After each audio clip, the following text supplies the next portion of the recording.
over here. Oh, I'm trying to click the buttons, Blue. Where you going? Oh, okay. He got away. He got away. It's all good. Oh, man. Hey, You can see him. hey. Ladies and gentlemen, welcome. You should see behind the scenes, guys. Welcome aboard to another Thursday, another Blu-XPerience. We had a special guest, and just like that, he was gone. There Oh he my is. word. There he There is he in the is. background right there. What's going on, people? It's XP, it's Blue Games. Welcome aboard to a Thursday, another exciting episode of the Blu-XPerience. We were trying to get this guest on here, but he's like refusing at this point. He's getting pissed. He does He not didn't want want to stay. it today. He does not want to No, have it. he does not want to have it for the camera. Right? It's so cute, though. Look at that. Oh man, bro, you're so cute. Ridiculous.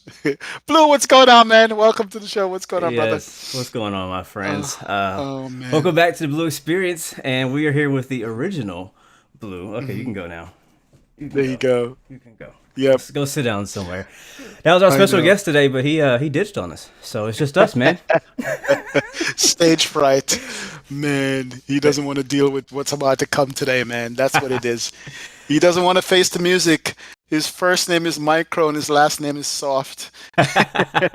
No. Yes. Wow. Guys, we have an episode for you today. Oh We yeah. figure it's about time we did this. It's the 1 year anniversary, 1 year and some months maybe, or 1 year and I'm not even sure exactly, to Microsoft Flight Simulator 2020 dropping on us.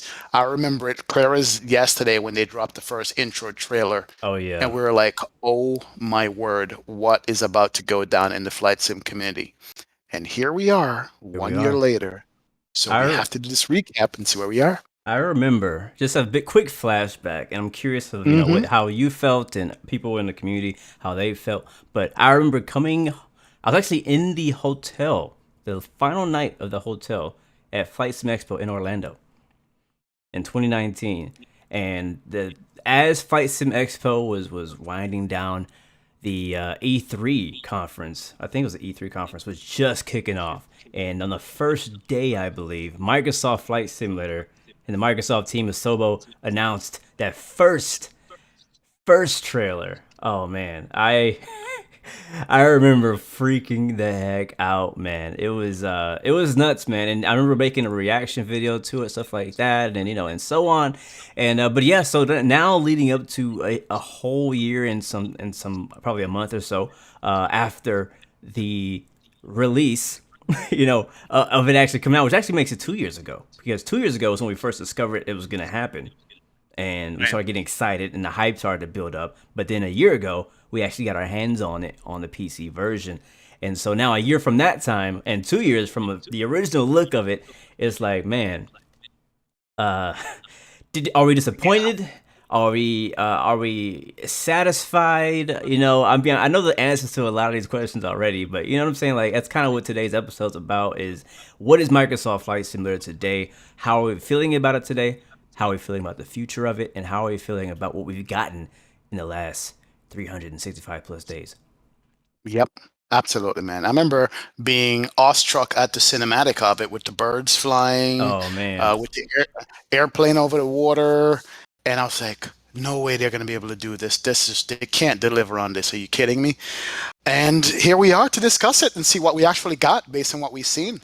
I know some of you guys have memories of this stuff. So, Mama Shark says it's 1 year and 2 months. I remember because Gio was trying to stream at the hospital right after I gave birth. I remember that. It's true. I remember that. Yeah, it is true. He's trying to download it. My Mama Shark's in the hospital giving birth to Air Force 2. So, yeah, it's true, man. But there's a lot to talk about, and I'm kind of breaking it down into some lists that we're going to go over some stuff today to see where we are, because it's so much, it's so much behind the scenes of what Microsoft is doing. There's so much that they're releasing. There's so much that they want to accomplish. And I have some thoughts about that. And as far as, because what I'm discovering with Microsoft just in general is that with Microsoft Flight Sim in general is that I believe that us streamers, streaming airliners, in the airline category is a small niche compared to the other folks that they're trying to target as well, or are targeting more than us, Hmm. if you know what I mean. And you'll see when we start naming off some of the things that they have come out with since, and you determine where they have targeted the stuff to. But let's jump on the first one though. Performance. I remember when it came out, I had my 1070 at the time, Yep. 1070 Ti, and I'm going, man, compared to what we had previously, this thing is going to be a hog as far as graphics is concerned. And sure enough, when it dropped, man, my PC was like screaming and crying, like, bro, please. I literally, first I tried ultra, that didn't work. Oh I boy. tried high, that didn't work. Oh And then I boy. tried medium. And I settled on medium, but with still stutters. That's when it just dropped. What about you? How I did you? again kind of just flashing back in my head to when it first was, not only first released, but when it was just first announced, all that kind of. I mean, thankfully I had the opportunity to be in the alpha when that happened. But I remember for me on my machine, it worked pretty good, right? I kind of knew the limitations, kind of like with X-Plane. I'm not gonna talk too much about X-Plane today, but just in the flight sim, I kind of know my expectations and my limitations. So like areas that I can't fly in, you know what I mean? Like I'm not gonna fly a 747 in the JFK on my system because I know it comes in 50 FPS, 15 FPS, right?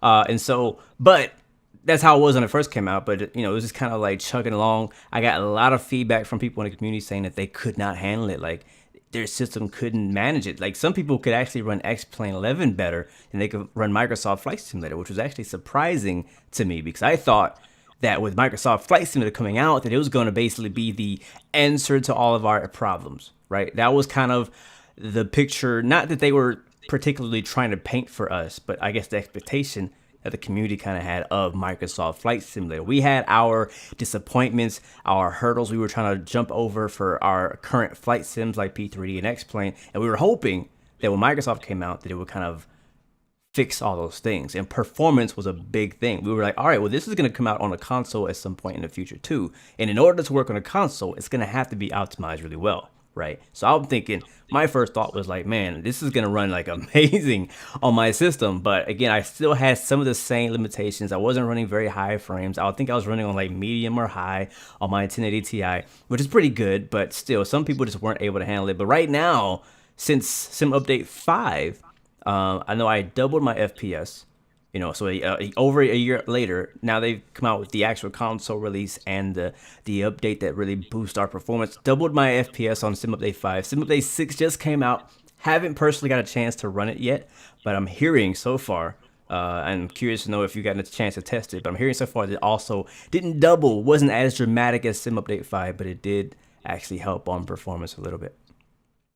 Yeah, I have to say +1 in the Microsoft Flight Sim column for definitely boosting performance. Yeah. You could see it from the first time it came out, where it was like a slideshow for me. I was able to tune it a little bit, with my 1070 Ti graphics card and get it usable, where I was able to do some flights and be satisfied enough with it. Not 100% satisfied, but I'm like this. I see what they're giving me visually, and I know that's got to cost something. It's got to cost either CPU or GPU, right? And it did. And so I was like, okay, but they did when they dropped 5, that was the dramatic increase we saw in 5. Now there was controversy over it because people are saying that the graphics didn't look as good anymore, like when they just dropped it. It's almost like they're like, you know what? We showed you this promo trailer. We better make sure it looks like this when the game comes out, regardless if it's going to stutter or not. And maybe only 20% of you guys are going to be able to actually get this particular performance on it, with a beasting PC. Yeah. Now, fast forward, how many people updated their PC just because of Microsoft Flight Sim? Because I know I did. But the performance is there, even on a medium end PC, and maybe not, it doesn't look as good, but I got to give them kudos, +1 in their column for that, man. Absolutely, I have to. I will Definitely. say that when that update came out, Sim Update 5, you actually called it. You're the first person that I heard call it out, saying that you thought and believed that they actually lowered the resolution of the ground textures and a lot of the textures in the game in order to get that boost. And we later on found out that that was actually true, which was crazy. I was like, why would they lower the quality of things? And this was controversial because Xbox was also coming out at that same time. Like, how are you going to take I mean, yeah, we have complaints about the sim and the performance, but how are you going to take our sim, right, that you've given us, you've been working on, mainly for people who have high-end machines, and then when console comes out, you dumb it down, give us better frames, making us think we're happy, but then we're not getting the best quality, right? So it was like, what's going on here? And so I think, obviously, the community freaking yelled out loud, like, yo, this is not cool. Mainly the people, again, who have the $5,000 PCs. People who Yep. had the lower end, they're like, oh, I don't see a difference. Like me, I was like, what? I don't see a difference. It looks the same to me. But people who were trying to run, the max settings, things like that, they saw a dramatic difference. And I will say, shortly after that, there was a hot fix, I believe, that did actually fix that, or at least adjusted, to give you Yeah. the ability to actually change it to however high or low quality you want it to be. Yeah, it's true. So I'm gonna definitely give him a plus for that. A Yep. year later, the performance is definitely better, and the visuals are good enough to convince me that this thing looks freaking amazing, right? Yeah. Yeah. I'm not gonna nitpick and look at every single pixel on the ground or something like that. There's still some things going on, with the graphics, but I'll give it that it's plausible to me, like it's still the best looking sim with better performance. So absolutely, absolutely, would happy with that, man. So I give Microsoft kudos 1 year later for that. 100%. But definitely, but and there's a big but because I did upgrade my computer, because I want to take advantage of all that goodness that it has to give. But the next thing we got to talk about though is stability. Yeah. And for a flight simmer, one of the biggest frustrations we have is loading up a plane, putting in the FMS, planning your flight, talking to ATC, and boom, crash the desktop. Mm. Have they improved on stability since day one? Is it different? Is it the same? Is it worse? Is it better?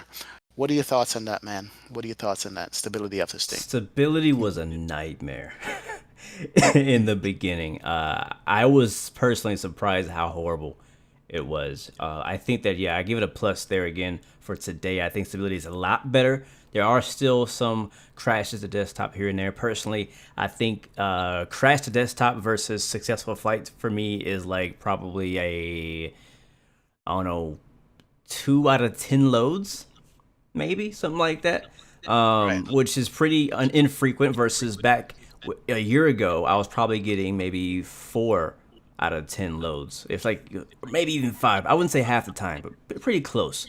So I think they definitely improved in that area today, and I hope with again, I have personally not had a chance to run Sim Update 6. I have updated, but I haven't run a lot of testing in it, so I don't know how that's going. But kind of in the same area of stability that we're talking about is the updates themselves. While they have been pretty frequent, which I'm very thankful for, I know a few things that the community don't like, and one of those is the fact that it forces you to update. Again, kind of referring back to X-Plane, how whenever there's an update, whether it's a beta or an actual official update, they don't force you to update. It's like, hey, if you want to stay on this version from 2016, that's fine. Just letting some things might not work out because everybody's working on the newer version, but if that's stable for you, you can work with that. Same with like the Zebo. It's like, hey, I don't want to update the Zebo yet because I don't know how stable that newest version is. So, but with Microsoft, whenever the update comes out, you have to update, and I think a lot of people don't like that about it. And then also the update process has been a complete nightmare. I'm not sure if that fits in stability or not, but I feel like it does. The fact that whenever you have to update, whenever you're forced to update, it's such a hassle. If you have horrible internet like me, it takes you all day for one to update.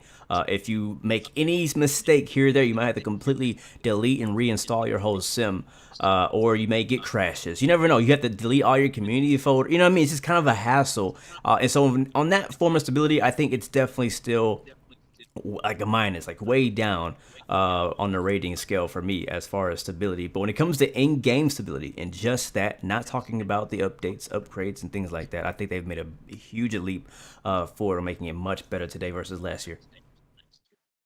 And this is a funny subject on the stability because even just looking in chat right now, it's 50-50 for some people. Some people have zero issues with crash to desktop. Yeah. And some people are like, bro, it's been crashing since day one. So, I guess over millions of computers, different installs, different setups, whatever is causing it, I can tell you that I have had a smooth run where there's no crashes after I figured some stuff out. And then all of a sudden, even with my new PC now, I load up on a 5-mile final, boom, crash. Oh man. 3 flights now I've done it. I've resorted to doing I've been practicing my landings just because I want to see what's causing the crash, removing stuff out of the community folder, removing everything out of it, loading up on a 10-mile final, and I can recreate the crashes, and then it doesn't do it again, and then another time I'll try again, it does it again. Yeah. I mean, we have a developer in chat. Felipe says, take this. He says, my take on this is as a developer, stability still needs to be improved by a lot. The developer tools crashes all the time while you're trying to work on the flight model. Didn't even know that. Felipe, good comment, man. Thank good you. comment. So I think the crashing thing is 50-50. Now, if we could narrow it down to say, hey, it's the community folder and all the add-ons you're running, or the lack of add-ons, or your graphics is turned up too high or too low, it would be nice, but it's just unpredictable. Yeah. You know, I still haven't done a successful flight yet with my new PC with Microsoft Flight Sim. That's crazy, because you got a freaking NASA computer now. And I'm like, man, you must be just, loving flying through those clouds on your PC now. Oh, so the man. fact that you have such an amazing machine and you upgrade your machine, not, just for Flight Sim, and for you to be getting that, it shouldn't be happening. Well, it's funny because the handoff god laughed at me. My wife laughed at me. She goes, yeah, you're talking so nicely about Microsoft. You're raving at 2 flights, bro. I was raving like, oh my God. Because I got to tell you, and this is something that, my experience at Microsoft Flight Sim is that the minute you get the right graphics card and the right computer, you have a whole different sim experience. Oh, yeah. When it's smooth and running. And that's what happened on my 2 flights. And then all of a sudden, 5-mile final, boom, done. So if there was some kind of crash log you could look at for the game itself, like other games have, it would be nice. It would help you to determine what on your install is causing the issue. You know what I mean? Yeah. Something like that would be nice to have. We need that so bad, because there's so many times that, like you said, you go through a whole flight and you're about to land into a new scenery, old scenery, default scenery, whatever, and it just crashes. And you don't have any idea why that happened, and being able to at least know, hey, this scenery made your sim crash. Just knowing that will be so helpful to be able to uninstall it, maybe even contact the developer, say, hey, I'm trying to fly into your scenery, it crashes every time, or whatever. And speaking of other developers, which huge shout out to him for giving us that developer perspective, because we're talking just as a first party player, whatever you call it. I don't know. But for developers, I can't imagine how much they go through and they've gone through in the last year, dealing with the SDK and stuff like that. Like, think about how many third-party add-ons continually get broken during these sim updates and world updates and things like that. Like, that's why somebody in my chat was saying they gave up on flying and using all the third-party add-ons, because every time an update comes out, it completely breaks it. It's like, imagine flying your favorite plane or your favorite add-on. You love this plane so much. Like all the people who are loving the CRJ, right? Sim Update 5 comes out, breaks it. The plane's unflyable for like 3 months, right? Like, that's ridiculous. And then this takes me back to your point about the mandatory updates. I call my wife. I'm like, hey, listen, Microsoft dropped an update. Can you update it for me? She goes, yeah, okay. She goes, it says mandatory. You can't choose not to. I'm going, no, you can't. So, what we would do in other sims is like basically say, okay, update comes out. There's some people who wants it right away. Yeah. That used to be me too. I want it now. And some guys are like, no, let me hold off and give it a couple days for it to be out so other people can beta test the update for me. Add-on makers can come and change and fix whatever they need to fix, then I'll grab it because I already have a good install. And especially for a streamer like yourself, Blue. You're a streamer and you're relying on these simulators to work for you when you want. And having an update a day before your stream can be a nightmare. Oh, yeah. You see what I'm saying? And you don't have the ability to say, man, you know what? I'll hold off until after my stream tomorrow. I'll have the whole week and I'll iron out some stuff. So that's kind of tough, man. So in that column, for me personally, it's been like 50-50, honestly. But you're saying on your end, you're good to go. Yeah, as far as you mean good to go as far as stability? Yeah. For me right now, for the most part, I'm pretty good. It's very rare that I do get a crash. Installing, like updating, that's where it's a nightmare for me even to this day. I had a really bad experience this year where I had to completely delete and completely start over and reinstall Microsoft Flight Simulator. I mentioned earlier how my internet is not the fastest, even though somehow I stream with it. I don't get it. But my internet is not the fastest. And when I had to Right. completely reinstall Microsoft Flight Simulator, if anybody in the chat has, if you feel my pain, give me a face palm in chat, please. But I had to completely reinstall it, and it took, do you remember what I told you? How long it took? Like legit Hours. 20 something hours. Like Yep. my computer was literally downloading Microsoft Flight Simulator. This was not including the world update stuff. And so, anyways, Right. Right. yeah, it was a nightmare. So, I mean, like somebody was saying in the chat, it would be better if you could just hit one button, update, and it's just that simple. You know, you don't have to go to a separate application for Microsoft, update it there, Yes. and then go update the actual game. But if you don't do it in the right order, then somehow you screw up the whole thing and you got to completely uninstall and reinstall it. Like that is what happened with Yeah. me. Yeah. I completely agree, man. I had to install an Xbox app, Yeah. start the app, close the app to get my download to work. But Yep. you know what? They're improving, but that's where we are so far. But But the again, next thing before you go go there, ahead. again, Yeah. to kind of wrap up the stability part of what we want to talk about was it is better though now than it was a year ago. I know we were kind of talking about some of the headaches we've had, Right. but a year Right. ago it Right. was much worse. I mean, people couldn't even get the download page to pop up. That's how bad it was. I remember on remember release day. Release day, Yep. Microsoft. Oh my God, let's not think. You got it was it had to be True. the worst game release day ever. Like literally, people couldn't get in. Like the servers were down. I mean, I was very thankful and amazed at the fact that how much Microsoft Flight Simulator was able to reach. You know how many people were Right. playing and trying to download it. Like that was amazing to me. But the fact that they broke the internet that day, like I think YouTube went down. I'm just kidding. But seriously, like it just basically broke the internet when Microsoft Flight Simulator came out. But again, today I think things are way, way, way better. Yeah, it's getting there, man. Definitely. But it's funny though. Just Microsoft Flight Simulator on a whole, and this has have been one of my rants, and I still hold fast to it. On the subject of who is it for right now? We haven't even gotten to the Xbox users yet versus Nope. PC users. I think Microsoft Flight Simulator, as of right now, is for GA flyers and GA planes. If you're a two-blinder, you know the feeling right now. Because over the last year, if I can compare how many GA planes Microsoft personally has brought out, plus the community, we're talking about 100% more than for payware IFR planes. I mean, how many GA planes do you know of right now? Even with this new Sim Update 6 and some other things that they're going to be bringing up. First of all, Microsoft is bringing up a racing series for the Reno Air Races, and that's going to bring like 40 new GA planes, right? It's crazy. Oh yeah, It's you know, actually they're like bringing 3 out- planes and 40 liveries. Like the way they worded it was like, yeah, come on, they're not giving us 40 planes. Come on now. right. And they're also coming out with a Microsoft Flight Simulator Game of the Year edition. Yep. You understand? With just more stuff. But compare that to the IFR side of things. I mean,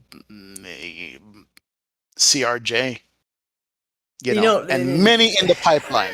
Let me Many in the pipeline. Let let me me just say that. chime in on this. So like I actually like it when this happened. I actually disagree with you a little bit. Ah. So yeah.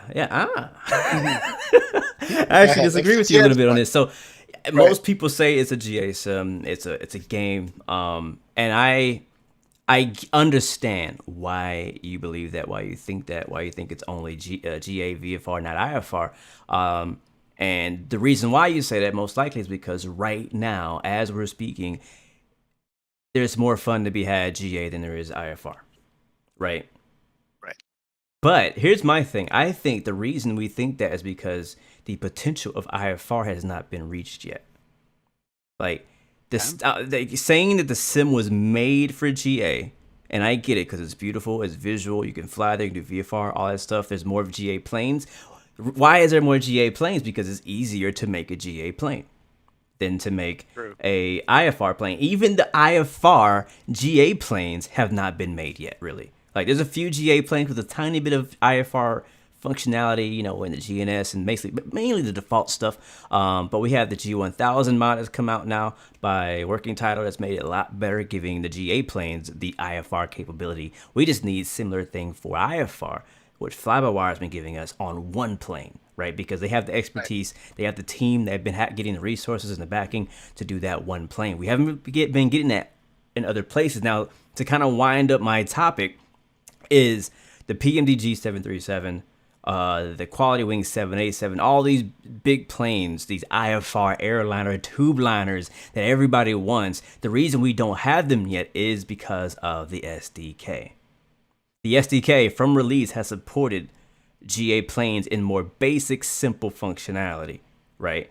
Not the complex stuff that we all want. And as the SDK evolves, which it has been, it's still probably not all the way there. Again, I'm not personally a developer. If you're a developer in chat, please give us more insight on this. But I believe the reason why, and we keep seeing in the developer posts, is that, hey, the SDK basically can't keep up with the developer, right? Like the developer has all these things they want to do with their plane and functionality they want to happen, whether it be within the flight model, the terrain radar, whatever that thing may be. And the SDK from Microsoft has not been to the standard that they need to make that plane do the thing they wanted to do. Now, the reason I say I don't think this is a VFR sim, I think that Microsoft fully intends to make this semi-FR, but it's going to take somebody to complete an aircraft to make it seem like it's an IFR sim. You get what I'm trying to say?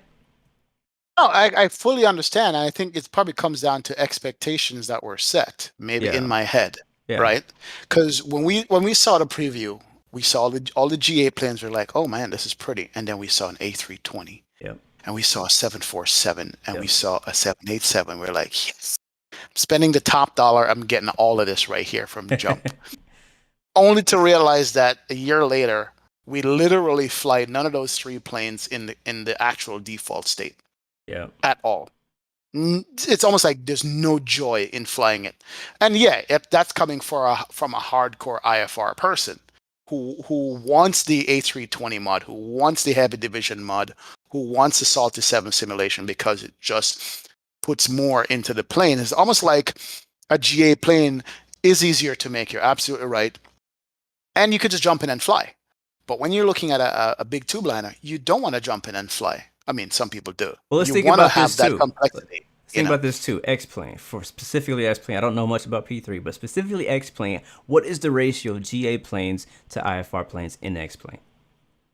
Good Think question. about that. I think there's more GA planes. Also, Way more GA planes. They we all know the 10 big planes, right? That we all like flying on X-Plane, the payware, all that stuff. But if you think there's like 50, 100.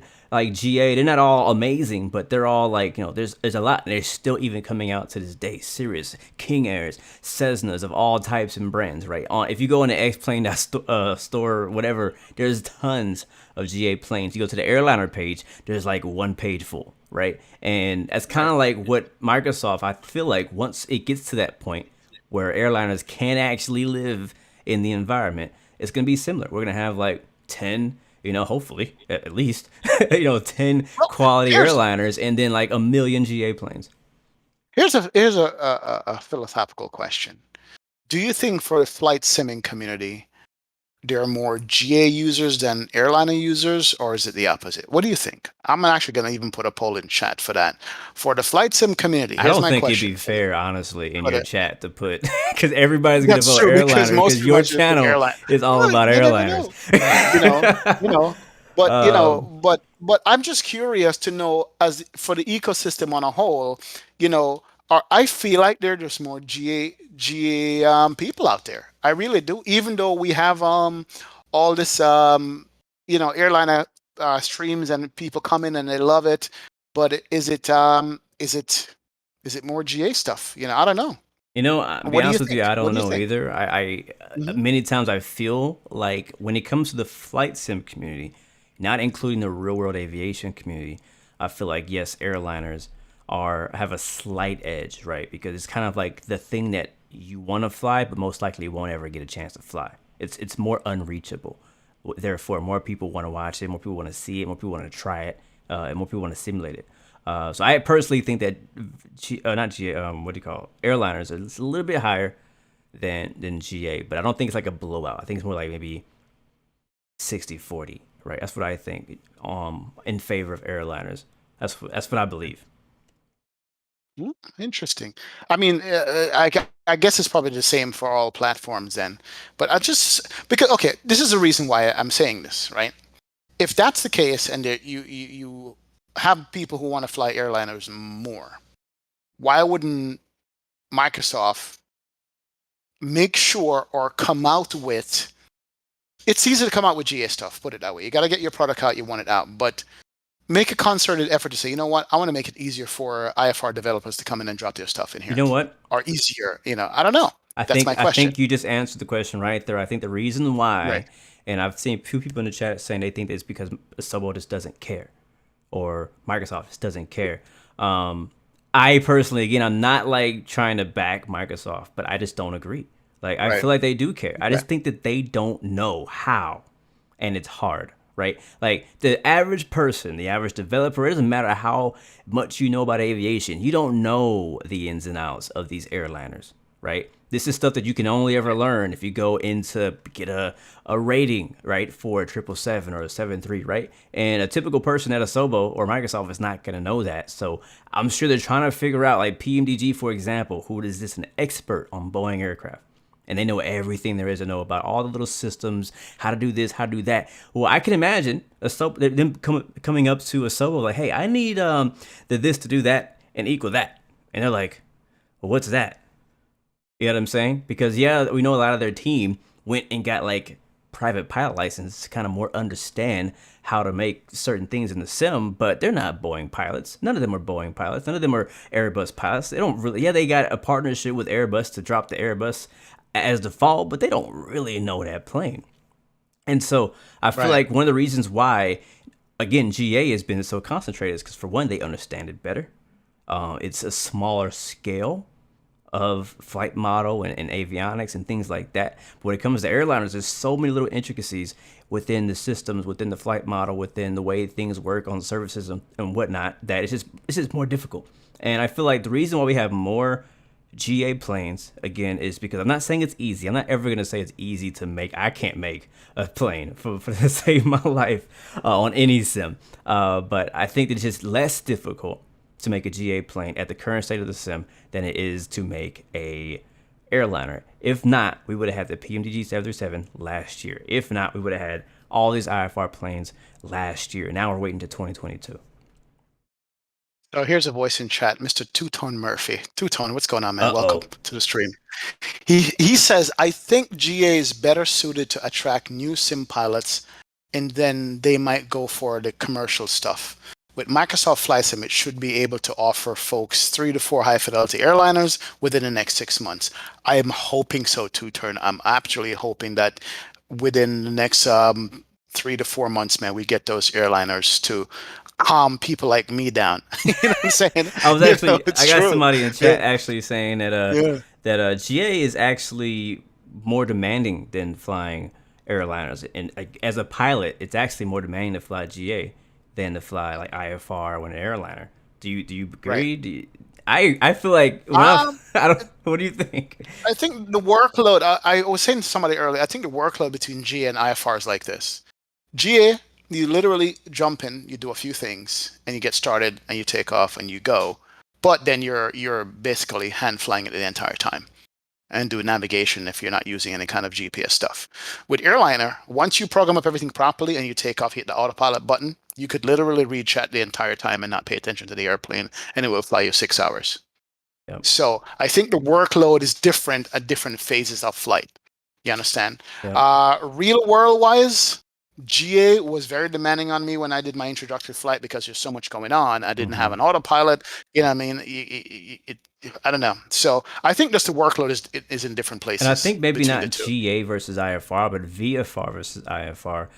Just in my little bit of virtual experience of flying VFR, like on Pilot Edge specifically, I've always felt that when I fly IFR on Pilot Edge, it's like it's a breeze. As long as you get those altitude restrictions right, you're good. But when you're flying VFR, you got to watch out for airspaces because you're not IFR, you're not getting flight following, and you You got to watch out for airspaces. If you are flying into an airspace, you got to make sure you're right distance away that you can contact tower or approach or whatever. So this is a lot more I feel like to do as a single pilot when you're flying VFR with a GA plane versus if you're flying IFR in any plane, honestly. But yeah, I mean, we're kind of getting off subject there. But yeah, I just think, and kind of going backtracking to the original thing you were asking about was, do I think that Microsoft Flight Simulator is a VFR sim today? Yes, maybe. But I feel like they have full intention on making this a sim that you can simulate IFR. It's just that it has not progressed far enough yet. Well, here's a question. Are they making a sim for IFR, or are the developers making a sim for IFR? I think developers are making it a sim for IFR, but also in order to do that, they have to push Microsoft to make it work for people, for them. You know what I mean? Yes. Yeah, definitely. Absolutely. Look, the reason why I'm going on about Microsoft the way I am passionately is because it is a future sim. It's got all the ingredients right now when you look at it from feel, sitting in it and so forth, to be that. We just want to push it along and get there already kind of thing. And I mean, are we there yet? You know what I'm saying? We want to jump in and be able to fly. And I just felt like, if anything I was supposed to say is that perhaps, I don't know, I don't program, but perhaps if they had gotten an SDK earlier or drop with the sim that was actually good, bring some people and say, hey man, we're making a simulator. The GA stuff is going to be good to go, but we need some IFR help for airliners. What do we need to make a proper SDK? I don't know when that process started for them. Yeah, I think they started. It's been a year. I think they started too late. Exactly. I think that they were all bragging about, hey, we're gonna work with the developers, we're gonna work with the community. The first red flag for me was the fact that they were not represented at Flight Sim Expo 2019. That was the first red flag for me. Well, not red, maybe like a yellow. It's just like, come on, man. Like, this is the community you're making a sim for, yet you're not at our event, our biggest event of the year. And again, yet in this year, they didn't come again. But kind of like, I was maybe a little salty about that. Let me let that go.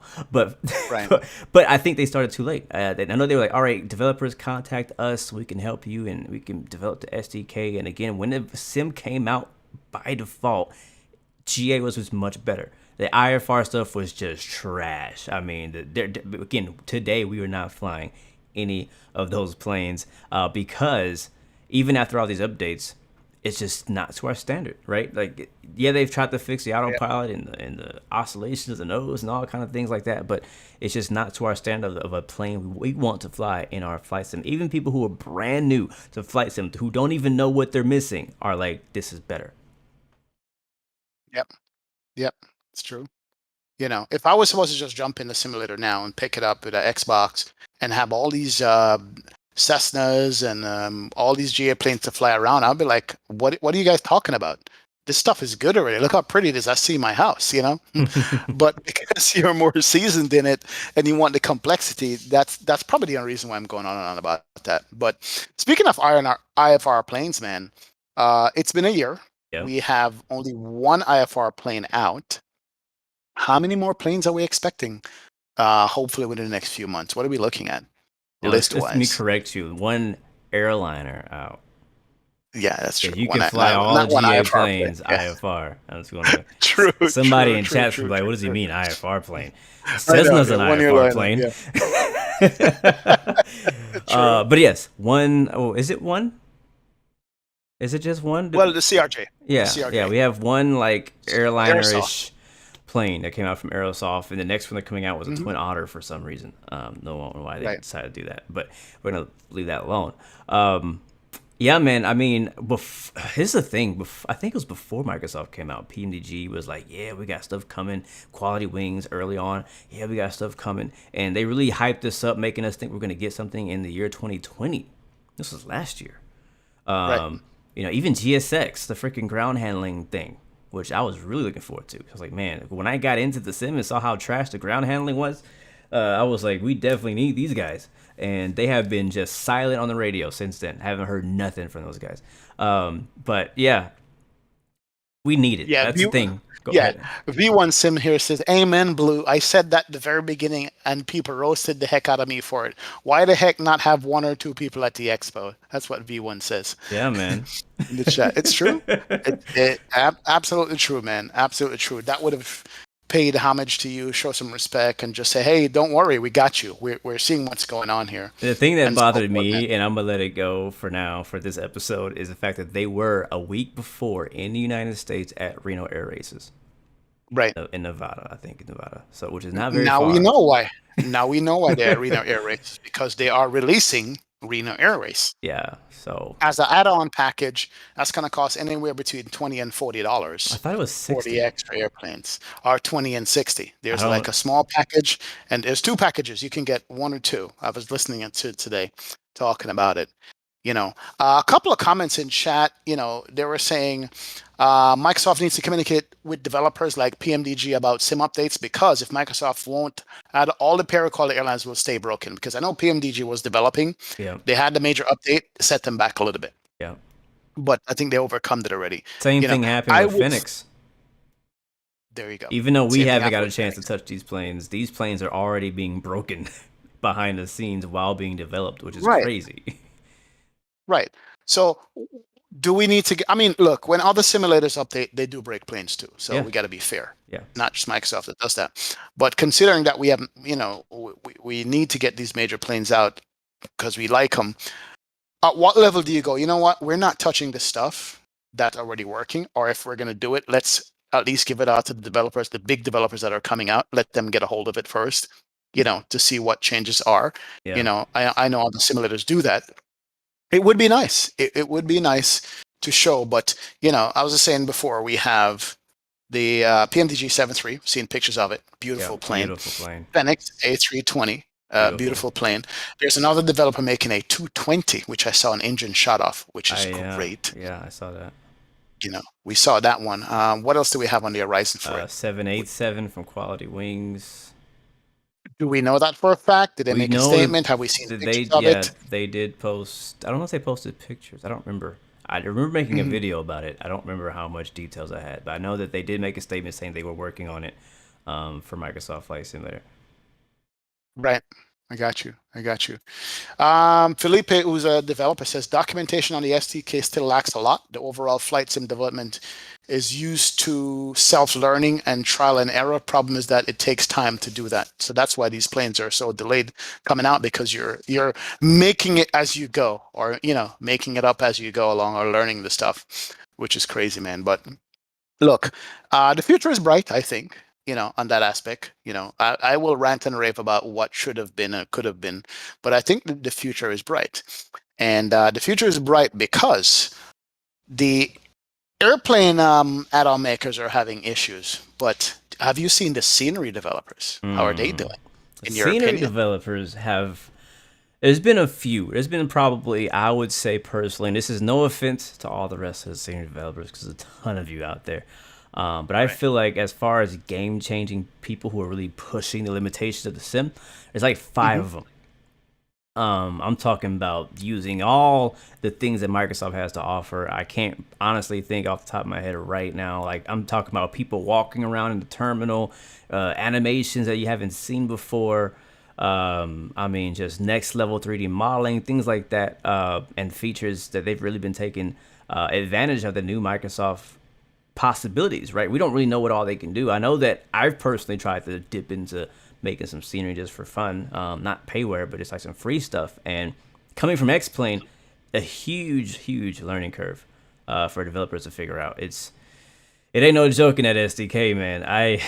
It ain't no joke back there. So I have a lot of respect for people who are making scenery right now for Microsoft, but there's so much of it, and it's coming out every day, every week. We're getting new scenery, and it looks great. The problem for me right now is just my wallet. I can't afford to buy them all. And I honestly thought before Microsoft came out, I was like, all right, well, we're going to have like this amazing scenery and these handcrafted airports that Microsoft is dropping. But I wasn't really expecting to buy a whole lot of scenery, like Orbix True Earth, stuff like that. And somehow Orbix made a return and brought True Earth back. Like, I was like, I didn't think I was going to need you anymore. So it's cool because scenery developers are filling the gaps in the scenery that are there. There's a lot of cities that don't have that beautiful photogenic, not photogenic, but the whatever you call it, the 3D Photogrammetry. photogrammetry, and people are going in and either replacing it or making their own Hmm. 3D buildings for free and for pay. So I think scenery developers are killing it right now, despite the limitations. And it doesn't seem like these updates are breaking airport scenery like they're breaking aircraft, payware or freeware aircraft during these updates. So far, I mean, for me, I'm just amazed by what I've seen possible. Oh yeah, and I'm actually happy that the sceneries are on average cheaper than all the other sims. Yes. They're you know the same scenery in one sim can cost $30 and cost 15.99 in the Microsoft Flight Sim. And I appreciate that. I appreciate the fact that maybe because of just scaling and you're getting much more sales from that as a developer, you're able to price it less. You know what I Yeah. mean? Yeah. And I love the fact that these sceneries are, I know your wallet is going to burn, but more affordable than what you get in an X-Plane. Because I see an X-Plane scenery like $35. Like, whoa. Yeah. I got to figure out how many times I'm going to fly to this airport for me to get my $35 back. Am Yeah. I going to go there once? Yeah. Or do I need to just book like 10 flights there just to make, to feel like I've got my money's worth? So, I'll say right but now, it's a hard that's, life mhm, for a flight simmer because especially if you're running multiple sims, you're buying scenery twice now. Like you're like, all yes, right, well, I don't know yes. what's like. You're half committed to. You're buying new planes on X Plane. You're buying new aircraft and add-ons and scenery on Microsoft Flight Simulator. Now you're paying double what you're paying a year ago. Where you're just like, you're already like, I don't know if I want to pay $25 for a scenery. This year you're like, I don't know if I want to pay $50 for both versions of scenery. You know what I mean? Because you want to fly into that airport in Microsoft Flight Simulator, but then a new plane comes out and you're like, all right, now I want to fly in there in X plane. I found myself having the exact same. I'm not sure about. I know you play both. I don't know if you had this issue yet, but I've personally been like, do I really want to buy this a second time?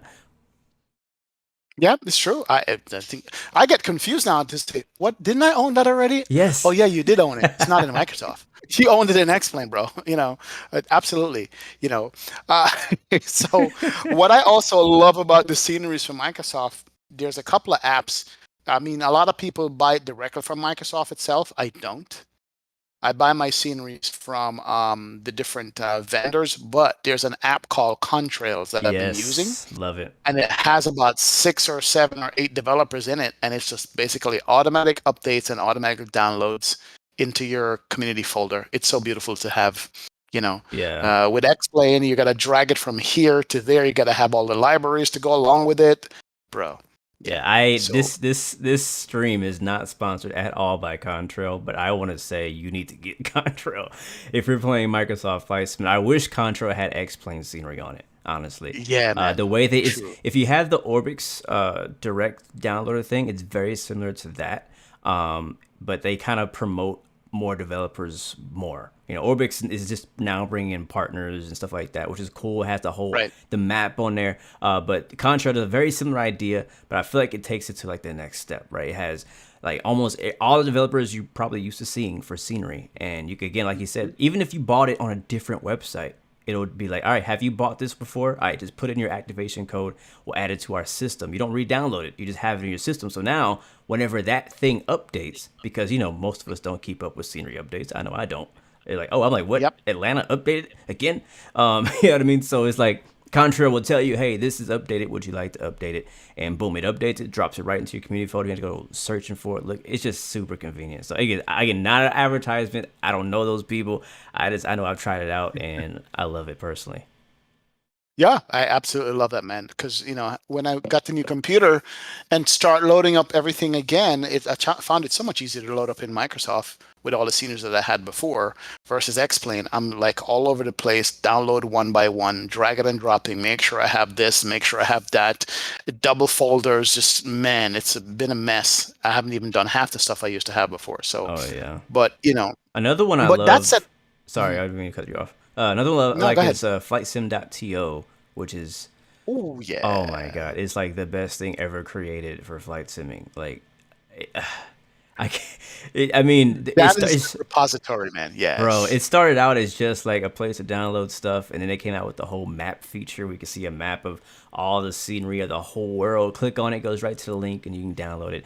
And then now Really? it has a mod manager where you can go and check and just click on updated or mods need updating.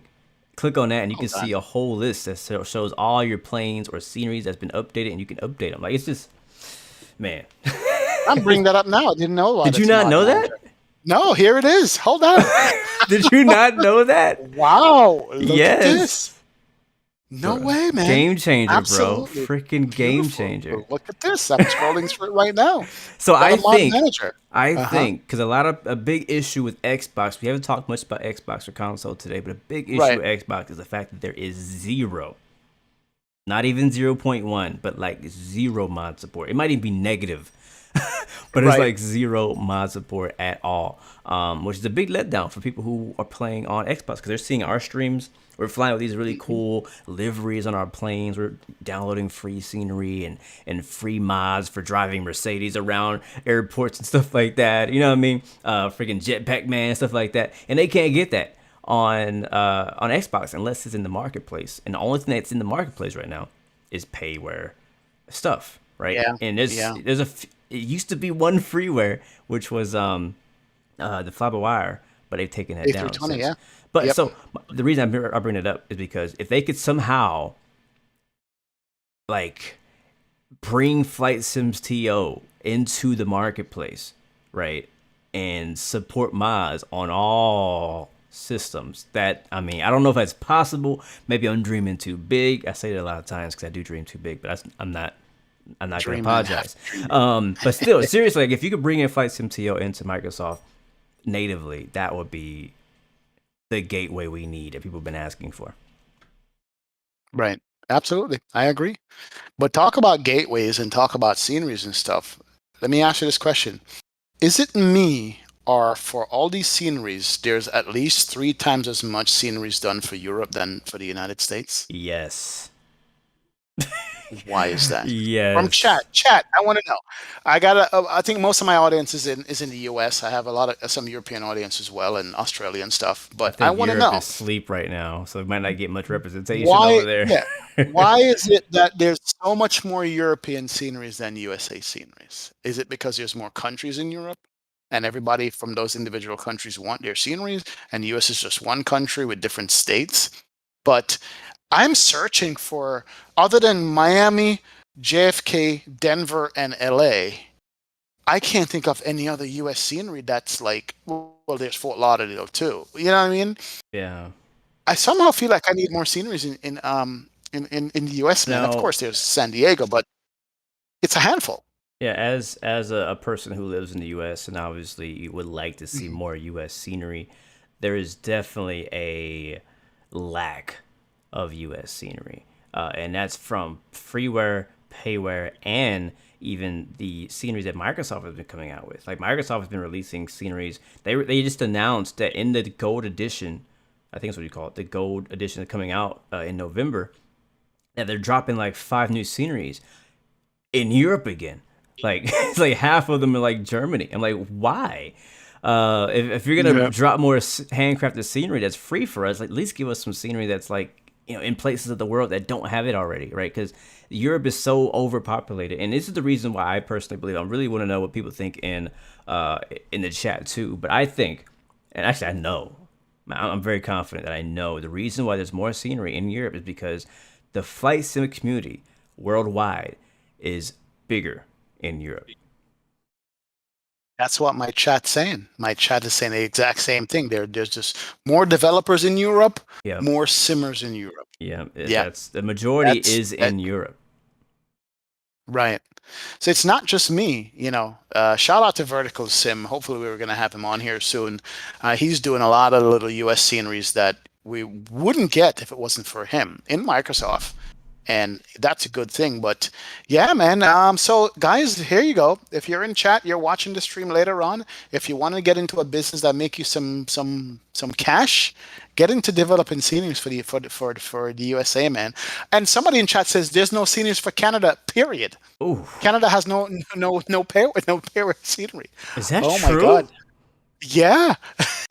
So, you Wow. know, yeah. So at least we got a few, but Canada's got nothing, man. Not Wow. from Microsoft Flight Sim.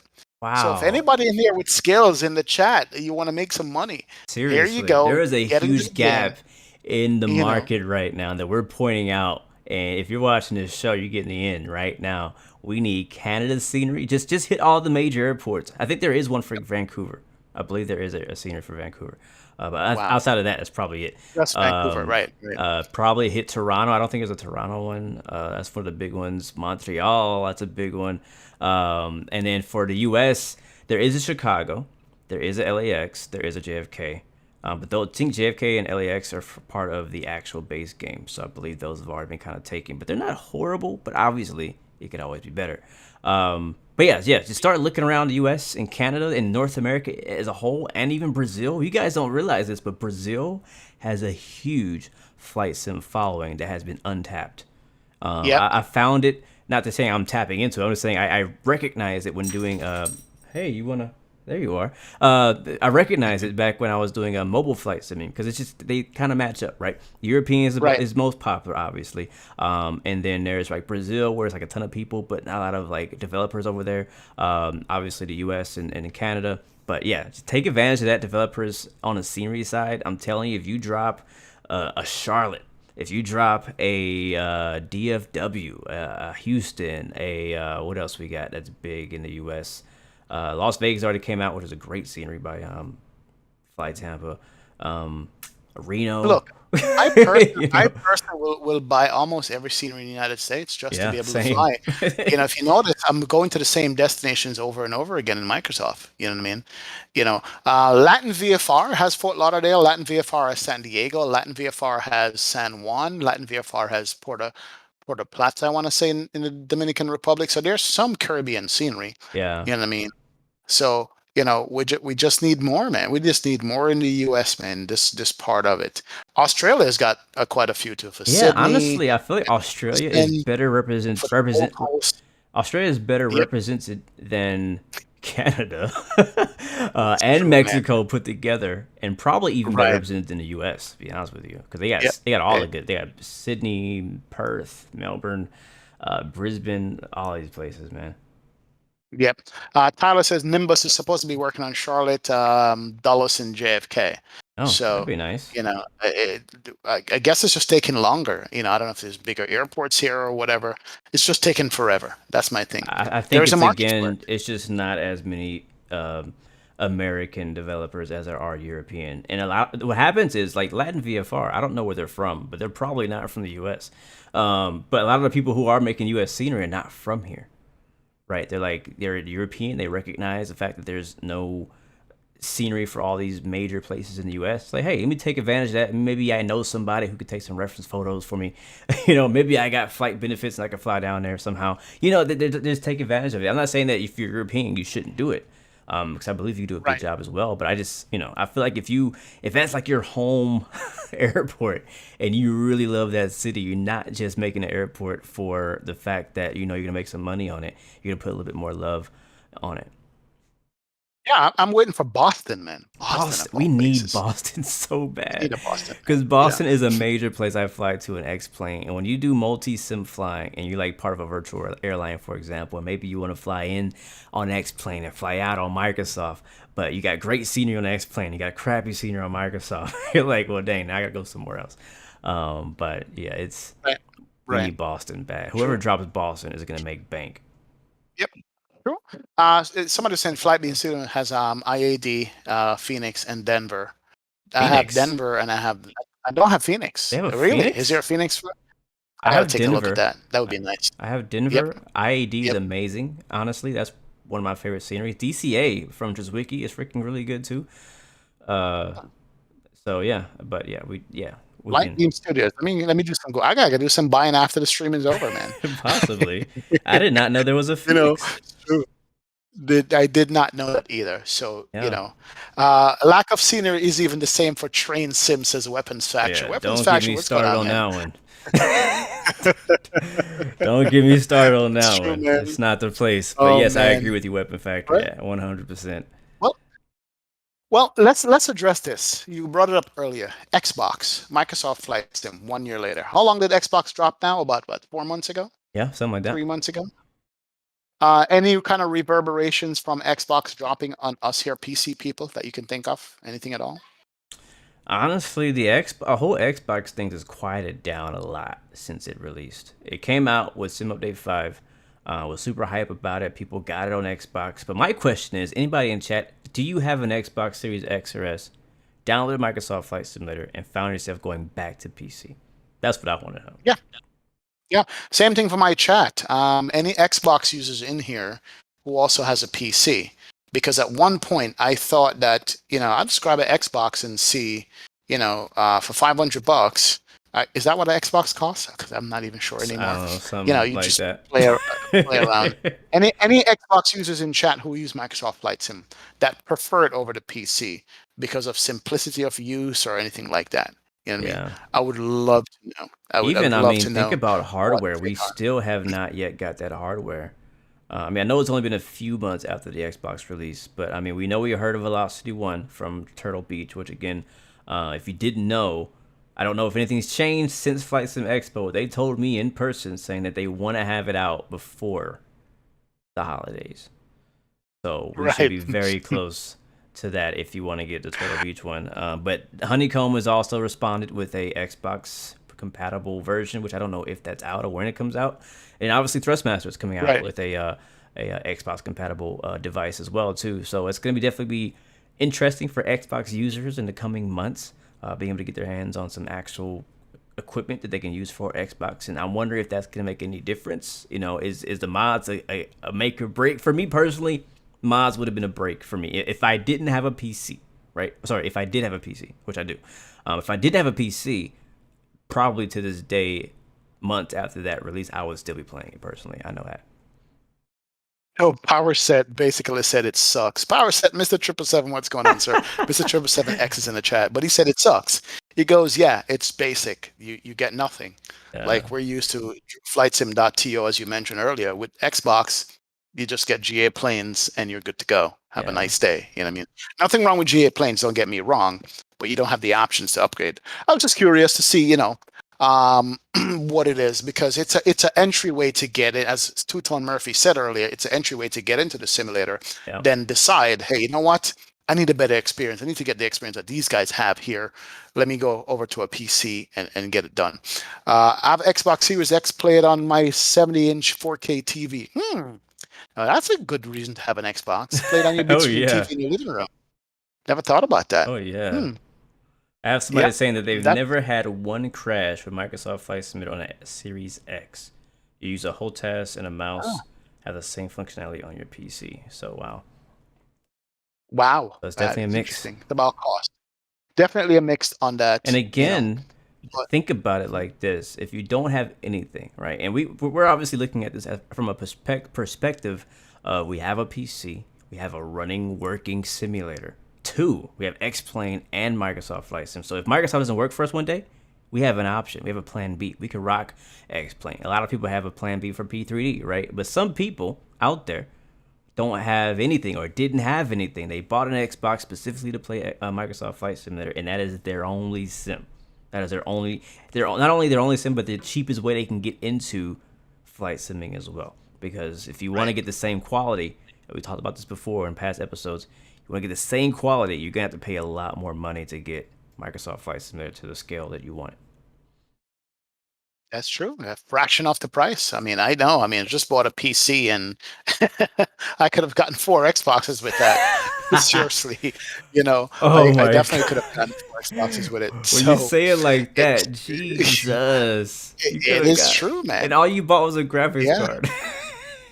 They all have, exactly. That's my point, basically. You know what I mean? I could have gotten that with it. So, wow. Hey, It is what it is. But the fact that we are here 1 year later talking about Microsoft Flight Sim and it's stirring up passions mean that we know that this is a simulator for the future. Now, we haven't mentioned any other simulator in this discussion. We didn't want to. There's so much to go over when that comes out. I'm not even going to even go there and do any comparison because I still have fights in my chat about that to this day. Everybody's got their preferences, you know what I mean? I'm gonna leave it as what it is. But my last couple of experiences, minus the crashes at the end, man, I got to tell you that I was in sim heaven. I literally was in sim heaven, for the first time with Microsoft Flight Sim, and I'm just hoping that they can somehow help or push along or get these high fidelity payware airplanes out for us to fly. You know, You know I what? I definitely feel want for to. you, bro. I feel Hmm. for you. I feel for you. I feel for you and a lot of other people who are just like you. When I say that, I mean people who are basically strictly airliner, right? Right. Because for people who are strictly airliner, like you don't enjoy anything else. I'm not saying you're against it. I'm just saying you don't get that same satisfaction of flying Right. 450 knots at 35,000 feet, right? For people like that, like Microsoft can definitely be a letdown or get stale very fast because on Microsoft Flight Simulator, you're only flying the fly-by-wire in various liveries. If you're in the U.S., at limited amount of airports, right? And then obviously we have the 787 Heavy mod, we have the Salty mod, which are definitely great additions, and they're working pretty good. I don't know how they're working now after this latest update, but I know I've had a lot of fun with those. But for people like that, I feel your pain, and I understand why you find yourself going back to your old sim, going back to X-Plane or P30. For somebody like me though, and you mentioned Flight Sim Heaven, I feel like I'm in it now. Even though it's not to all of my expectations, I don't believe that any flight sim is ever going to be perfect. We love X-Plane, right? And it's definitely not perfect because if X-Plane was perfect, we wouldn't be playing Microsoft Flight Simulator, right? And we would not have been looking forward to it coming out and fixing all the problems. Vulkan didn't Yep. make X-Plane perfect back when they were promoting Hmm. that. X-Plane 12 is not going to be perfect either. It's going to be, some of the same growing pains. But right now, I think it's important to kind of appreciate what you have now, find out what you enjoy in a flight sim, right? Like if what you enjoy in a flight sim is on X-Plane, then fly X-Plane. Buy all the planes, buy all the scenery on X-Plane, and get your sim, whatever platform that may be on, to a point where you feel happy and satisfied with getting from A to B or whatever type of flying you're into. For me, I like both GA and airliners. So I tend to not get stale because I find myself bouncing between not only different aircraft, but different types of aircraft from all sizes, all shapes, fast, slow, whatever. Sometimes I'm in a mood to do some bush flying at literally 30 knots. That's hella slow. Like boats go that fast. But so I get in the mood to do that, and I love it. I enjoy it. I enjoy doing bush flights or using NeoFly. We haven't talked about that. One of the greatest third-party career mode add-ons been created since Microsoft came out.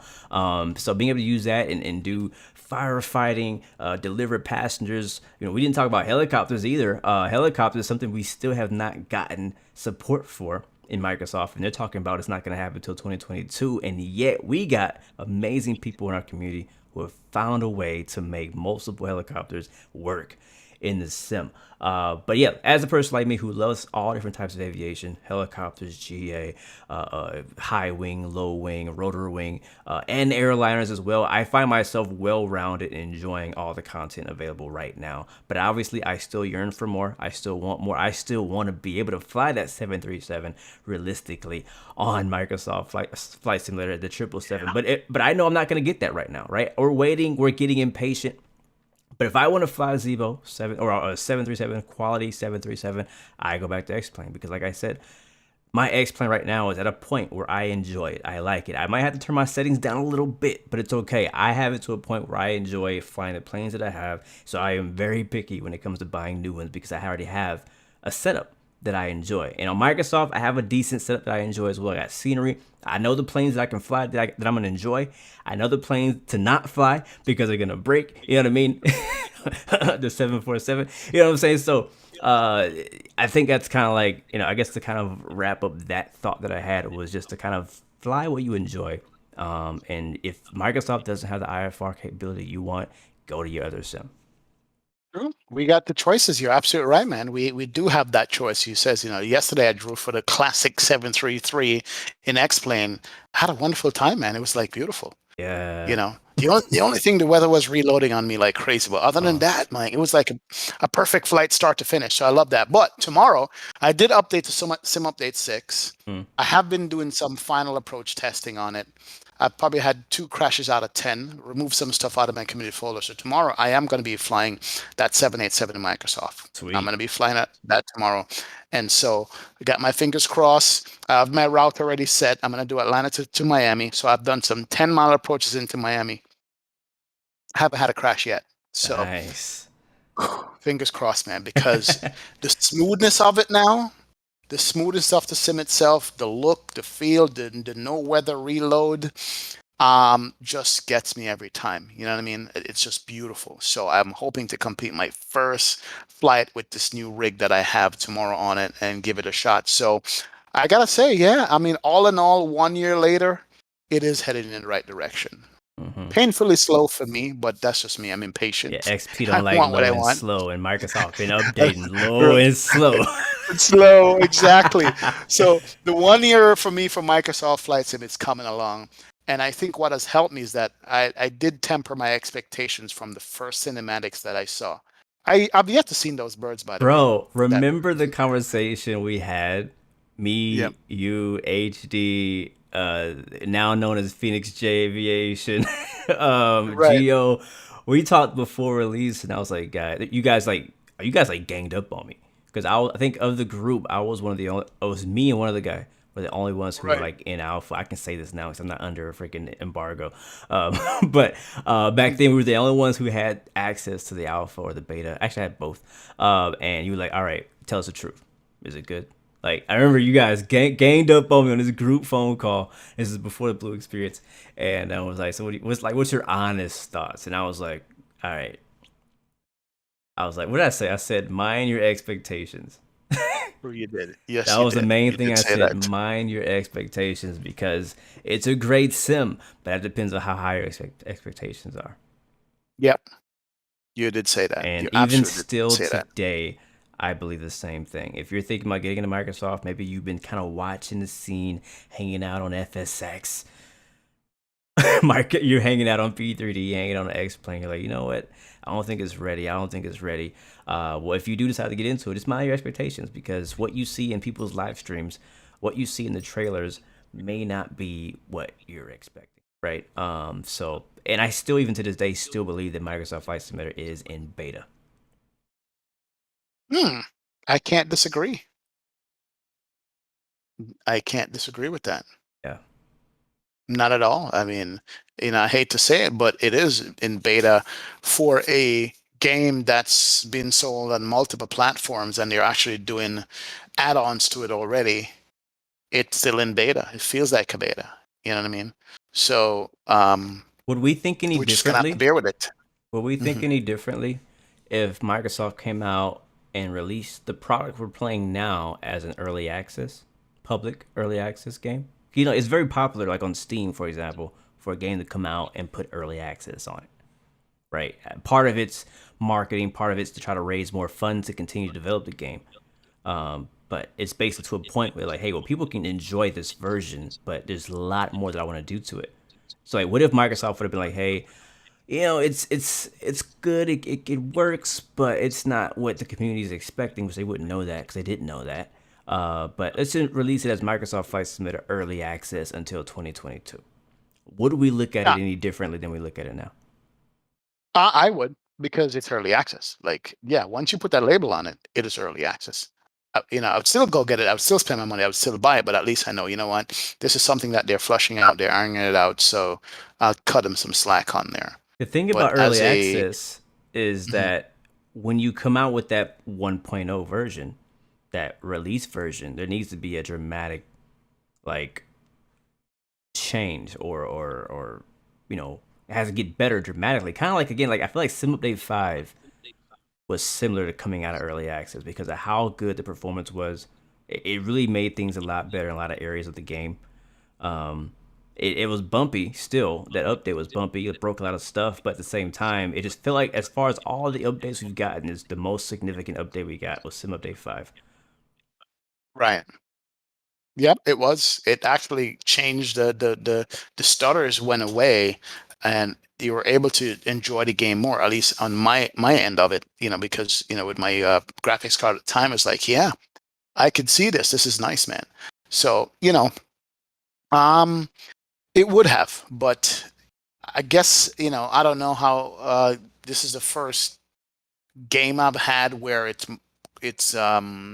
released, and a year later we're still fighting bugs and updates. I'm used to just having a game on a disc and a CD or whatever and download it, and it's good, and that's Hmm. it. You get it.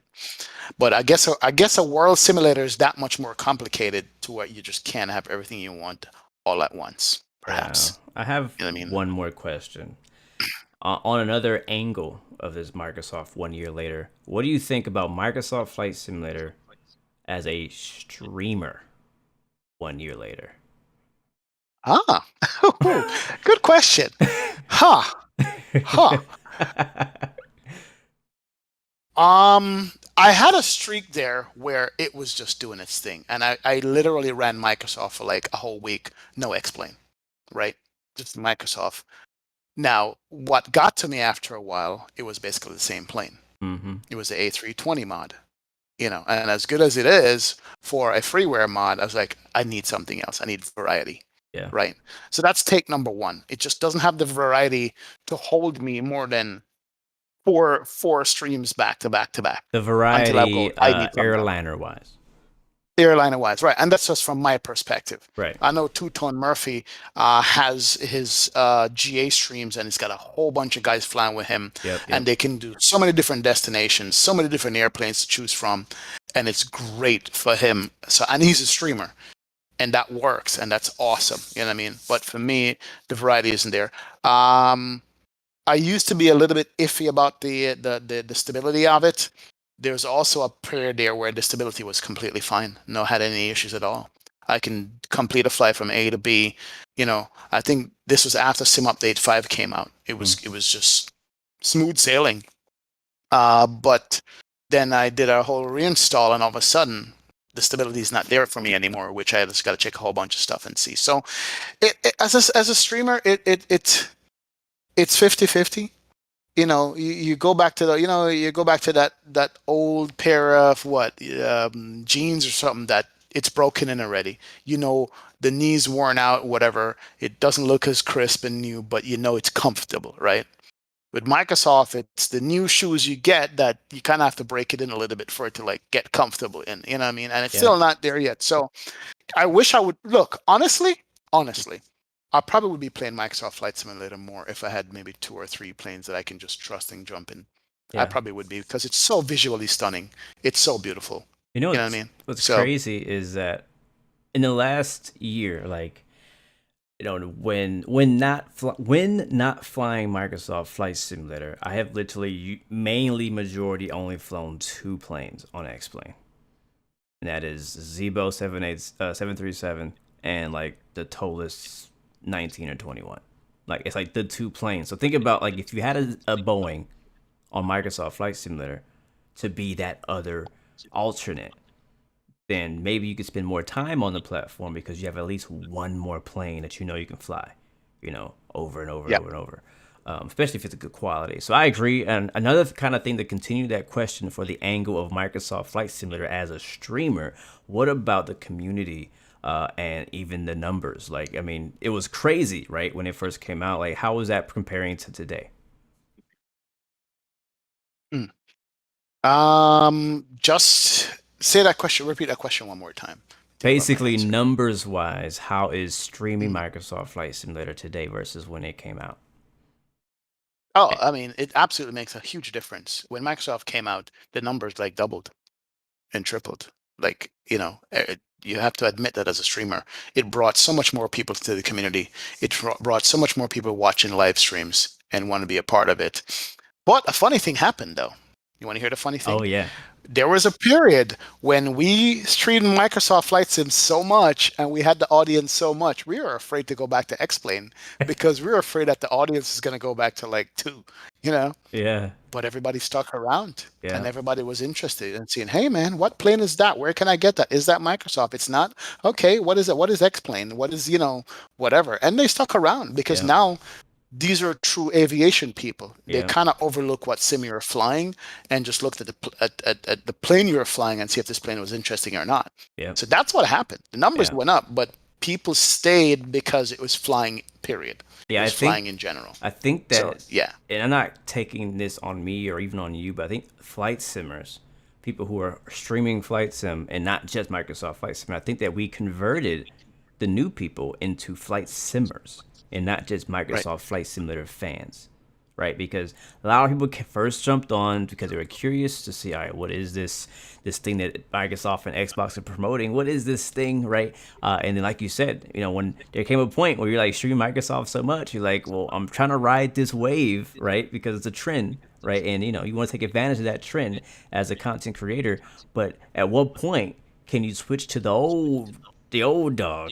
You know what I'm saying? The old system, put the old jeans back on, and are people gonna still support you over there? And the cool thing was, honestly, at first it was a little bit of fall off there, but at the same time, the people who really were into flight simming, and not only into flight simming, but also into you, right? Into me, into us, into the person, were like, yo, like I like this person, I like this. I don't care what sim you're flying on. You can hop on P3D and I would watch. You know what I'm saying? Like that's the kind of people you want following your channel. And I know we're kind of getting onto like a streamer thing, but like we're streamers, and I got to talk about this side of it as well.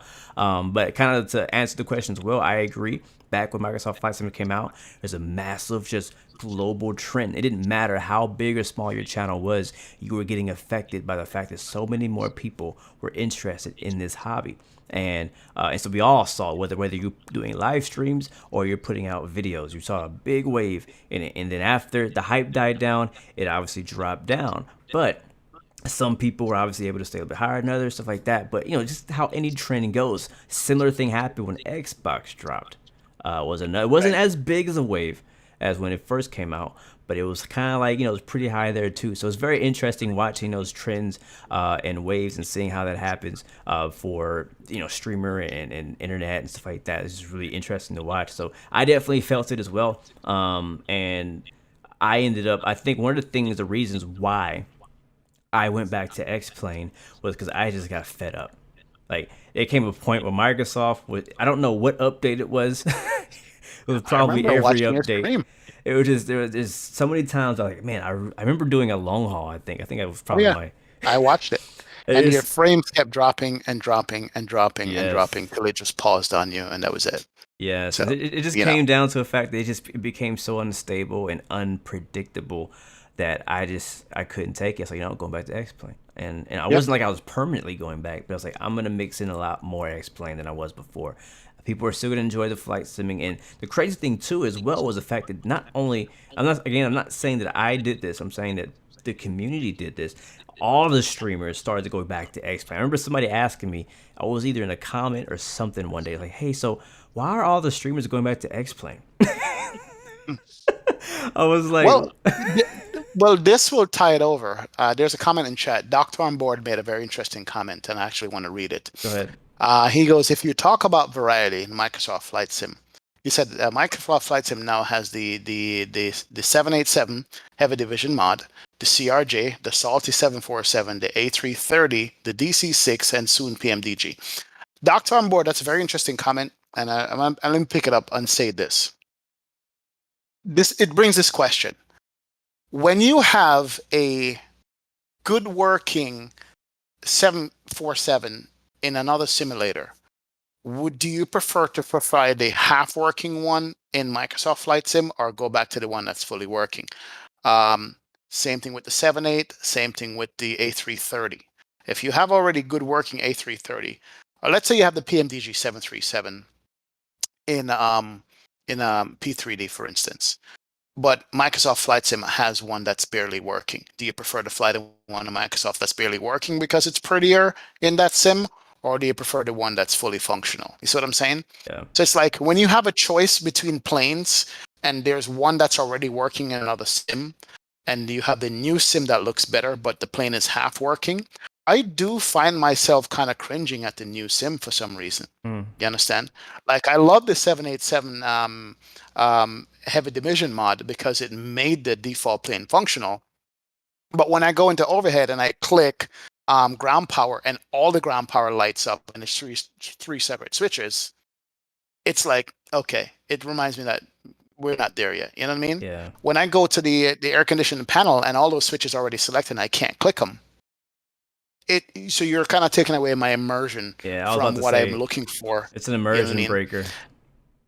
Right. So that's the reason why I said Microsoft only has one decent plane to fly. Well, actually two, CRJ and the A320 mod. You understand? Those are like really good. It's because the other planes that they have, there's a better version of it in a different sim. Yeah. And that's when you overlook how good looking the sim is for something that's more functional then. You know what I mean?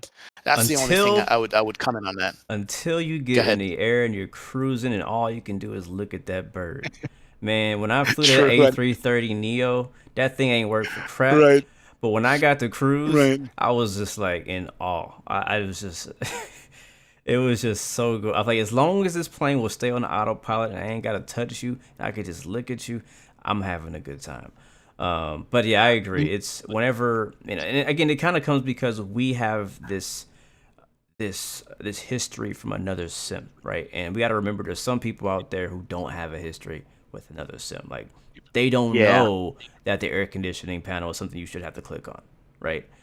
They don't know that the pack shouldn't always be on when you're starting the engine. It's like stuff like that. That again, I try to put myself in their shoes and think like, what if I didn't have the planes and the knowledge that I had before? Would this be immersion breaking? Would I be just happy to turn the landing lights on or the seatbelt signs on? You know what I'm saying? But yeah, so I agree. I think there's just different levels of flight simming and simmers and what they want. But I agree with you. I'm in the same boat with you. Is like whenever I look up to the top panel of that 747 or 787 and I can't click all the buttons, I'm like, man. Or when it takes 5 seconds to start a 747, it ain't there. It is not a vibe, man. I know.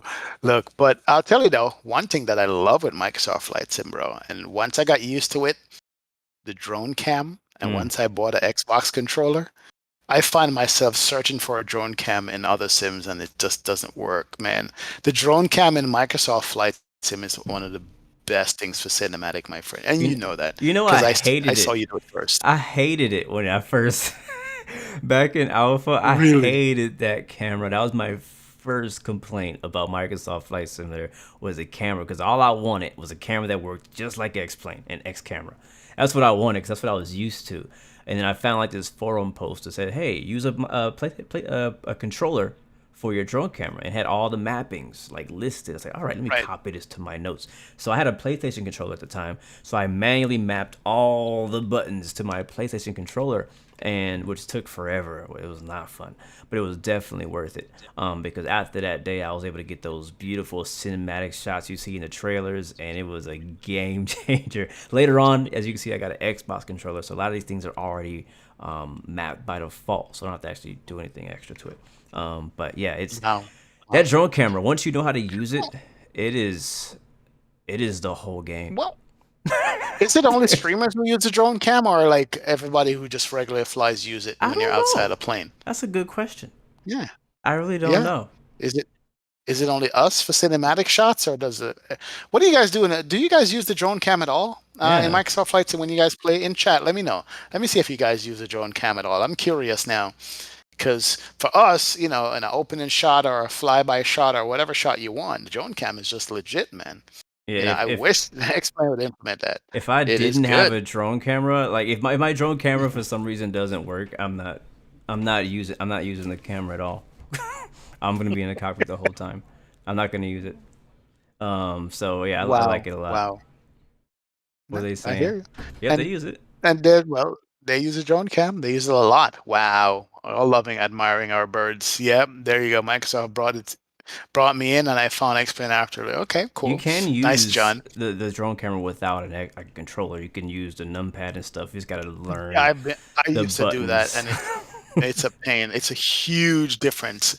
Everybody uses drone cam, man. It's good. Nice. Sometimes I go outside just to see, except you can't control the plane when you're in drone cam view. You can. That's the only thing. Yeah, you can. You can, or Pro tip: how? press the C key. Really? Yes. If you press C Ah. while in the drone camera, you can actually use the plane as normal. But you got to make sure you press it again, or you'll always be using it. So Okay. yeah. So I basically, got you. the C is I a got you. toggle switch. So like while you're in the drone camera, you could be like set up on a view or whatever, and when you press C, you can actually like roll left or hit autopilot, drop the gear, whatever it is you want to do. Hit C again, and you go back into drone controls. Interesting. All right. Didn't know that. Didn't know that. And another Let's turn pro it tip. into. Go ahead. One Go more. ahead. This is one I don't talk about much, but I think it's really cool. Like, you know how we really miss out on those flyby views on Microsoft Flight Right. Simulator, which I wish there was one by default. What you can do is actually, while in the drone camera, press tab. Yeah, press tab, and it will actually unlink the drone camera from the plane, and you can kind of make an artificial flyby or drive-by camera. But make sure you Huh. hit tab again, or your plane will be lost forever. Let's turn this into a learning session now because my reverse doesn't work anymore in the 787. Really? I had a switch for reversers, doesn't work anymore. It Oh, doesn't toggle the reverse, doesn't hold reverse. Both don't work. And I was like, what the heck happened? Is it the update? Is it the mod? So I have anyway, not flown the somebody said 7.8. yeah. Somebody said we need a chase plane for Microsoft Flight Sim. But also, we haven't talked about the big thing, man. They dropped replay in developer mode. There's a replay in Well, is developer there mode one now. now, or is there going to be one? Yes. No, there's one now in Like developer mode. I right could be now. wrong. Like if I I load see. up Sim You know Update what? 6, All right. I gotta double read this to make sure. I Developer thought that mode is was bringing coming out replay. with the next Gold Edition update Oh, I in see. Okay, so November. I might have missed it. I might have I don't know. read That's what that I too thought I much. read. In my excitement, for getting a replay mode, because that would be awesome, man. Hmm. Wow. Yeah. Yeah, So replay mode I think is those are the coming in things. November in developer mode. No idea Right. how that's gonna work, so we will have to But see. yep. But But yeah, guys, that's it. That's any did we miss anything, Blue, by the way? I don't think so. I think we've covered it all. A year from now, what are we going to be talking about? All the glorious add-ons that we have from Let's Microsoft and hope payware so. airplanes. Is that what we're Hope going to be so. talking about? I hope Hmm. within a year from now. I mean, yeah, you know me, I'm a dream big. I want everything that's been promised. I want Right. the promised land a year from You want the now. promised I land. want the promised land. I want my PMDG 737. I want my what Right. I do believe. Let's see if I can call it the Hmm. secret 737 project that might exist Nice. somewhere out there. Again, I don't actually know. I'm just saying that I feel like there's so much hype around the PMDG 737, and they're taking so long that there could be someone else that's like, hey, well, I'll make one too for Right. free. Exactly. I don't know. For I'm that. just, I'm just, Yeah, exactly. high hopes. But Exactly. yes, I'm hoping Exactly. for the I've promised land. seen some shots of a 737 that's supposed to be coming out freeware, but I can't say any more than that. We'll see what happens. But it is good, man. Absolutely good. But guys, again, it's a year later and we're still talking about it. That means that it's got our attention and we're here and we're here to stay. I mean, I didn't update my computer for X-Plane. I updated my computer for Microsoft Flight Sim. So I am looking forward to flying this thing. Even night flying, man. Just, yeah, Oh boy. man, yeah. You can go there. But anyway, but yeah, that's. I appreciate you guys hanging out with us for this, man. Blue, what are you doing tomorrow? Anything for the weekend? What's coming up for you? I don't even know, bro. I was supposed to stream today, and Right. X-Plane gave me the runaround, so that didn't happen. I really wanted to too, because it was my day off from the airport. Tomorrow I am working at the airport, so I don't know Right. if I'll get a chance to actually stream. I might be able to sneak a bonus weekend. We'll see. I doubt it, but I hope I do. So if not, I'll be back next week. But yeah, that's what I got going on. It's really unknown of what's happening in 24 hours. Wow. Got you, man. Yeah, tomorrow for me, as I said, I'm going to do Atlanta to Miami. Atlanta, Miami, 787 American Airlines. We're going to make Microsoft work for us. We're going to love it. Did a couple of approaches, seem to be working now. We'll see what happens. Saturday, I have an event, Microsoft Flight Sim again in Europe. In Munich, there's a Munich event going on, so it's going to be an early stream for all you European guys. And that's going to complete the week for us, man. Man, And then Munich we're has back a lot of on Monday. events. Yes, they do. They have one like every So, Wednesday. Absolutely. And we didn't even get a chance to talk about sounds because Berta was saying sounds for him. Sounds is the main thing. Yeah. Remember that promise sounds that we got from Microsoft saying they used how much recordings and all that stuff? What happened to that, man? I do remember that. I remember like watching a whole sound recording video about how they did the TV. I mean, honestly, the planes that they did sounds for in that video do actually sound good. Like I do believe the TBM sounds pretty good. Nice. And a few of those planes that they like, the Cessna sounds great. I think personally, in my opinion, I think the default Cessna 172 and 152 sound amazing. And some of the other GA planes sound good, but when it came to the airliners, the 787 didn't sound horrible. The 747 sounds pretty bad, and the 320 is much to be desired. Obviously, the fiber wire mod is probably the best. It is the best sounding. Yes.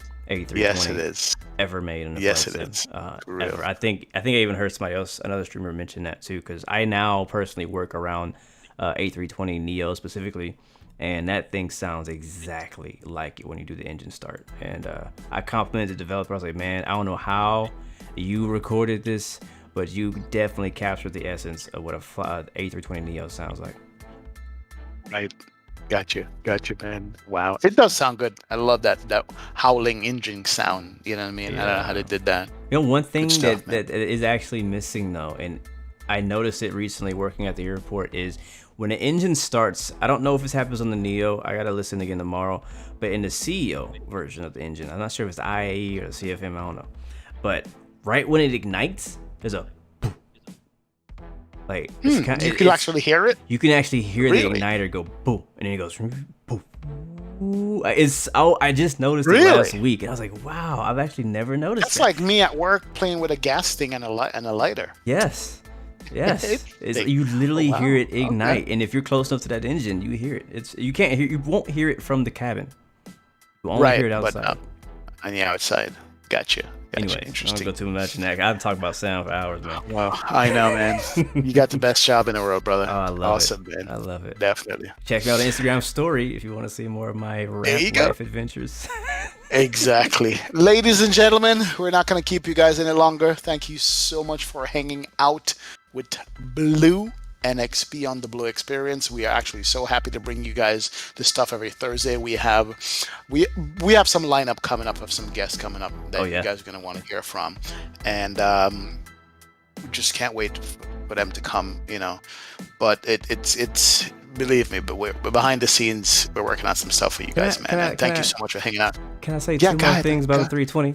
Go ahead. Just two more things that I noticed. Also on the Embraer, I wish I would have knew this when we talked to what's his name, X-Craft, a few weeks ago. Right. But I noticed in the 320 on the gear, and only people who work around the real plane, probably pilots will even know this. On the gear, on the actual nose gear, there's a light that comes on, an orange light that comes on when the parking brake is on.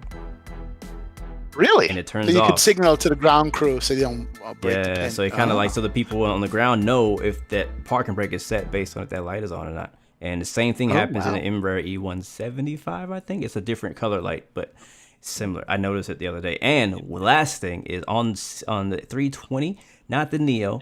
I don't remember if it's the IAE or the CFM. I don't really know the difference yet. But when the engine spools down, particularly the left engine number 1, you actually hear like this scratching sound in the engine. And it's not just one plane. I've heard it on multiple planes. It kind of sounds like it almost sounds like the blades are scratching. Scraping sound. As they're just... Yeah, because those blades stretch. Yeah. They control the heat and different things like that. That's probably what you're hearing. So while it's like just kind of like spinning, like when it's done, when it's just spinning, the engine's off, it's just spinning. You kind of hear I only hear it on the left engine. So again, if you're developing a 320, please take that feedback because I think that would be walking out with a microphone. Such a cool, tiny little detail to catch. But anyways, I'm gonna leave it at that. That's for a stream conversation. Man. But man, thank you guys. For like 30 seconds there. I know. Nice. Thank you guys for coming through and watching the Blu-XPerience. Oh man, we've had a lot of fun talking Microsoft Flight Simulator. Again, like you said, we have lots of guests lined up as well. And if you're interested in being on the show or whatever, or supporting in any way, we're always open-minded to that stuff. But anything else before we leave, XP? No, that's it. What was your famous words again? There's 3 choices. You could go ahead and finish the rest of it. I want you to say it. Can you remember? I think I should know it by now. Give up, give in, or give it all you got. There you There go. it is. Got it. There it is. Peace, My love, man and Blue. God bless you. We will see you guys next time. Next video. Run the track. Run the track. There you go. Awesome, There it man. is. Okay, one guy.